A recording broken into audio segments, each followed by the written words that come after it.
kids out into the weather like this, you want to make sure that they're properly bundled up.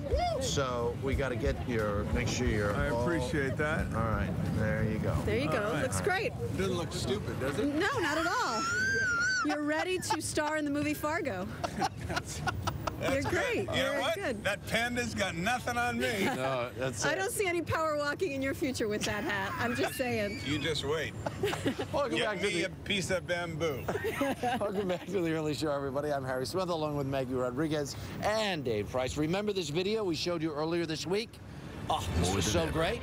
This was this couple, American couple living down in Australia, and this is how they announced that they were getting married. This is their Save the Date video, rather than sending a Save the Date card.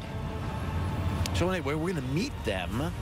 We're going to chat with them from Australia. Morning, kids. Erica and Jeff. Yeah. I don't know. I think movie making is in their future. We'll ask them ahead this morning. Also, a lesson in how to look good for the cameras. There are a couple of tricks to it. One of them, don't wear a hat like that. But there are others that'll help you never, ever take a bad photo again. We'll have that in just a little while. All right. All right, but first let's go inside where it's about 70 degrees warmer. Say hello to Erica Hill. She is standing by at the news desk. Morning, Erica. Which is why I let you borrow my hat, Dave, because I didn't need it inside. Exactly. Yeah, it looks fantastic. Thank you.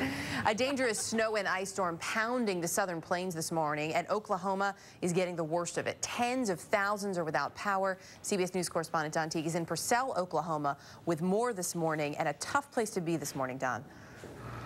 Certainly is, Erica. It's in the 20s here. I think you may be able to see the freezing drizzle has begun again. There is an army of utility workers beginning to fan out across the state this morning as some 140,000 customers are now without power. Here's what those utility workers will be dealing with. You can see almost an inch of ice caked on this power line. In some parts of the states, there's more ice than this, to the point where it's brought down the poles as well as the lines. Most areas in the state, the problem they have is more like this. Tree branches that have fallen or broken off across utility lines and are weighing things down. You can see here how thick this ice is, and it's so cold here and expected to be cold for several more days that it will be a while before this melts. They're worried about wind today. When the wind comes in, these lines start to bounce, and there could even be more power outages. So it's going to be a dicey few days here. Erica? That it is. All right, Don, thanks. Try to stay warm out there. Don Teague in Purcell, Oklahoma this morning. A funeral yesterday for the father of former Olympic figure skater Nancy Kerrigan, and there are still so many questions this morning about whether her brother may have played a role in their father's death. CBS's Whit Johnson is outside the Kerrigan home in Stoneham, Massachusetts. Whit, good morning. Erica, good morning. Well, the autopsy could still be more than a week away, and depending on the results, it's possible Mark Kerrigan will face more charges. The father who famously carried his injured daughter after she was attacked prior to the 1994 Winter Olympics, Daniel Kerrigan, was laid to rest Thursday in Stoneham, Massachusetts. Nancy Kerrigan's brother, Mark, remains in custody, accused of attacking his father before he died. The Kerrigan family did not post bail. I mean, the bail is only $10,000. Certainly his family could have made the bail for him if they wanted him to be there. According to police, 45-year-old Mark Kerrigan admitted there was a struggle.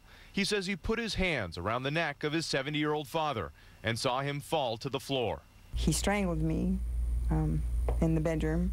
Janet Kerrigan, who divorced Mark in 2007, says her ex-husband has a history of domestic violence. The rage was beyond controllable. And she says that some of her ex-husband's problems may have stemmed from jealousy. He would just say, oh, it's always Nancy, Nancy, Nancy. I mean, that's what he would say. The focus was always on her, and that's when he felt very insecure. He would drink. The Kerrigan family has said that they believe their father's heart attack is unrelated to the alleged assault. Just because the heart attack followed the assault doesn't mean Mark Kerrigan caused his father's death. And Mark Kerrigan is currently undergoing a mental health evaluation. Erica? All right, Whit, thanks. And the famously reclusive author J.D. Salinger has died. Salinger's influential 1951 novel of teenage rebellion, The Catcher in the Rye, has sold 60 million copies. J.D. Salinger died on Wednesday at his home in New Hampshire. He was 91. Want to turn back now to Dave Price out on the plaza with another check of the weather. And, oh, you are still wearing the hat. I was worried for a minute. I'm telling. When a 911 operator disappeared in 2007 near Atlanta, her hometown of Lafayette, Georgia was left in shock. CBS News correspondent Tracy Smith is here with the emotional story that she's covering for this Saturday's 48 Hours Mystery. Good morning, Tracy. Good morning, Maggie. Yeah, everyone knows everyone in Lafayette, but what they didn't know was what 41-year-old Teresa Parker had been going through. She's been missing nearly 3 years, and now finally, some answers. So, what was Teresa Parker's secret?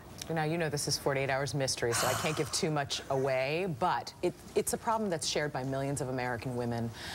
She let it go on, she didn't get any help, and then she just vanished. And it's a riveting story as it unfolds, but it's also a really, really important story, and it's one that everyone should watch. How many of these no-body cases have been prosecuted in Georgia? In Georgia, there are about 6. It's very difficult. I mean, that's the biggest piece of evidence that you can bring to trial, but it has been done. All right, the mystery will unravel this Saturday. We look forward to watching it, Tracy. Thank you. Don't miss it. You can see 48 Hours Mystery, The Secret, tomorrow night at 10, 9 Central, right here on CBS. Up next, you raise your children to leave the nest, but what if Windy enough for you? I think this is officially a wind chill. We brought out Erica because just the 3 of us were not warm enough. You know what? I figure. I'm Get in. a little Come on. warm. You know, I don't think I'm doing a very good job. Forget the cameras for a second. Let's just snuggle. It's all about us. I'm starting to rethink this new job, Dave Price. No, it's about you too. And so we have a lot coming up for you in this half hour. She is fearless on stage. She is such a bright young talent. So excited over her 8 Grammy nominations, as she should be. We're talking about none other than Taylor Swift. With Julie Chen. Yeah, Julie talked to her about how she's getting ready for the big night, which is this Sunday. I love this girl. Did you guys see her on Saturday Night Live? How funny she was. She was Really good. fantastic. Yeah, she's terrific. Really, really good. And now she's in this new movie, too. And one of those people is so talented, she's going to do everything and anything. And do it well. Yeah, really good. Also, we'll have some surprising and easy ways you can boost your finances in these tough economic times. Really important advice you don't want to miss. Looking for them. Plus, we're going to help you pose for star-worthy photos. Celebrity photographer Davis Factor here to show us all how to do it, and most importantly, show us what we should never, ever do when a camera is pointed at us. He gave me a sneak peek. He said most women just kind of stand facing forward, which I do when I'm standing out here all the time. So from now on, I will stand like this out here. Creates a long line. There. He told me whenever you ridiculous. pose for a picture, wear a hat just like this. Ah. How He do you told like me, that? He's messing with you. always stand next to Dave Price and you'll look good. That's actually cold. true. That's cold, isn't it, folks? No, you make me look better. Oh, thank you, baby. Yeah. All right, let's take a check of the weather, see what's happening all across the country, shall we? Please. Go to the maps right now and check it out.